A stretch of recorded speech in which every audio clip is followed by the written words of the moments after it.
Shalom Bapak Ibu, kekasih-kekasih Tuhan yang sangat-sangat diberkati Tuhan Yesus. Oke, kita kali ini akan membahas tentang hidup oleh pimpinan Roh Allah. Ya, kita bisa melihat dalam kehidupan kita ini, kita mempunyai roh, manusia mempunyai roh. Ya, dan roh kita itu harus dipimpin oleh rohnya Allah, yaitu apa? Roh Kudus. Ya, ada di dalam Yohanes 6 ayat 63. Ini tentang Roh Kudus. Rohlah yang memberi hidup, daging sama sekali tidak berguna. Ya, yang memberi hidup itu adalah roh. Daging sama sekali tidak berguna. Oke, dicatat di Yohanes 6 ayat 63 ya. Kemudian di Roma 8 ayat 9. Jika manusia tidak memiliki roh Kristus, ia bukan milik Kristus. Kalau manusia tidak memiliki roh Kristus, ia bukan milik Kristus. Maksudnya seperti apa? Apakah semua manusia memiliki roh kudus? Belum tentu. Kenapa? Roh kudus itu hadir di dalam diri kita, di dalam tubuh kita, di dalam hati kita. Kalau kita percaya kepada Tuhan Yesus. Kalau tidak percaya kepada Tuhan Yesus, tidak ada Roh Kudus. Saya tekankan di sini, ya. Roh Kudus itu mau datang kepada setiap orang, tapi yang percaya kepada Tuhan Yesus, ya. Jadi ketika Tuhan Yesus naik, setelah bangkit dari kematian, Tuhan Yesus naik, disaksikan lebih dari 500 orang. Tuhan Yesus memberkati dengan mengangkat tangan dan memberikan juga Roh Kudus untuk datang ke dunia, Roh Kudus untuk tinggal di dalam hati orang-orang percaya, ya. Oke, di Roma 8 ayat 14 nanti bisa dibaca. Di situ itu dikatakan sebab semua orang yang dipimpin Roh Allah adalah anak Allah. Anak Allah. Pada mulanya Yesus itu anak tunggal Allah. Tapi ketika kita percaya kepada Tuhan Yesus, maka Tuhan Yesus juga menjadikan kita sebagai anak-anak Allah. Ya, sebagai anak-anak Allah. Ya, di situ juga contohnya ketika Tuhan Yesus mengajarkan doa Bapa kami. Kita itu berhak memanggil Allah itu sebagai Bapa. Dan diajarkan di situ doa Bapa kami yang ada di surga, dikuduskanlah namamu, dan seterusnya. Ya, jadi bukan Bapakku, Bapaknya Tuhan Yesus saja, enggak, tapi Bapaknya kita, Bapa kami yang ada di surga. Kenapa? Kita sudah diangkat menjadi anak-anak Allah. Ya, siapa yang menjadikan kita anak-anak Allah? Tuhan Yesus. Kenapa? Karena kita percaya kepada Tuhan Yesus, berserah kepada Tuhan Yesus, melakukan firman Tuhan Yesus, maka kita juga dijadikan sebagai anak-anak Allah. Ya, oke, bicara tentang roh tadi. Kalau manusia itu memiliki roh, ya. Kalau binatang tidak memiliki roh. Hanya tubuh dan jiwa saja binatang itu, ya. Roh itu harus bertumbuh menguasai jiwa dan tubuh, ya.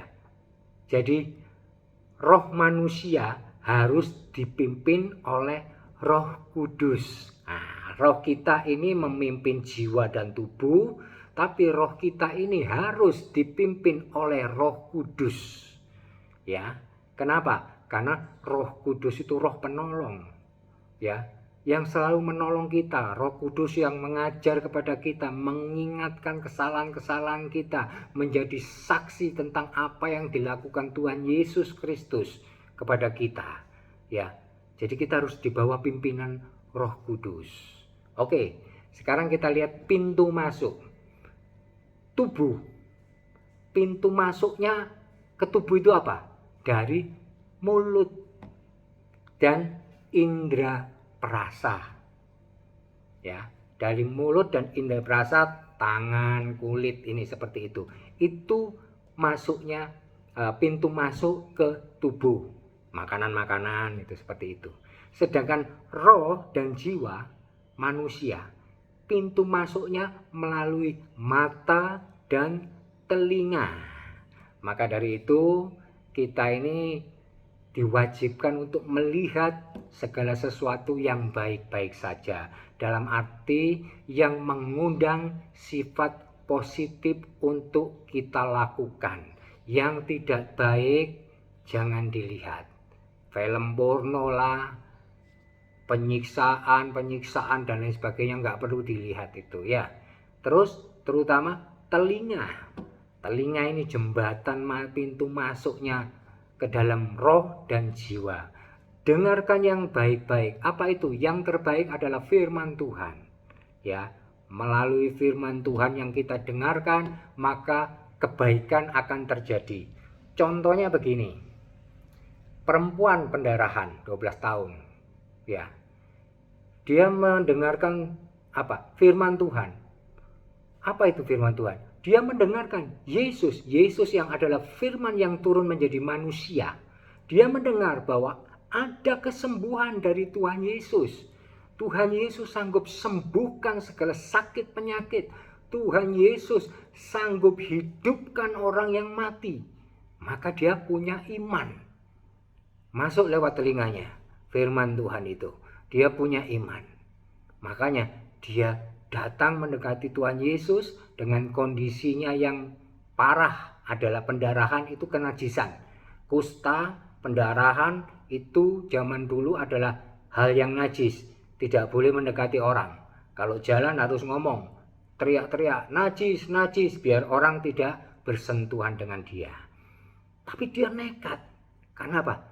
Firman sudah masuk ke dalam telinganya, yaitu Yesus bisa memberikan mukjizat kesembuhan, bahkan yang mati bisa hidup lagi oleh Tuhan Yesus, bahkan hidup kekal. Makanya dia masuk ke kerumunan orang yang mendekati Tuhan Yesus dan dia hanya menjamah jumbai jubahnya. Dia yakin kesembuhan dari Tuhan Yesus, mukjizat itu pasti terjadi. Sama, kita saat ini kalau sedang menghadapi pergumulan permasalahan, iman kita, iman dari mana? Timbul dari pendengaran. Pendengaran akan apa? Firman Tuhan. Dengarkan firman Tuhan, dengarkan Tuhan Yesus, punya iman. Apapun yang kita lakukan dengan iman percaya, besar kuasanya. Tuhan sudah mengajarkan seperti itu. Jangan takut dengan masalahmu, jangan takut dengan pergumulanmu. Kelihatannya doa-doa kita ini, doa Anda dan saya tidak dijawab Tuhan. Jangan takut, jangan takut. Tuhan tahu kapan waktunya menjawab. Tuhan tahu apa yang kita butuhkan. Bahkan yang kita inginkan saja Tuhan juga bisa kok berikan. Apalagi yang kita butuhkan.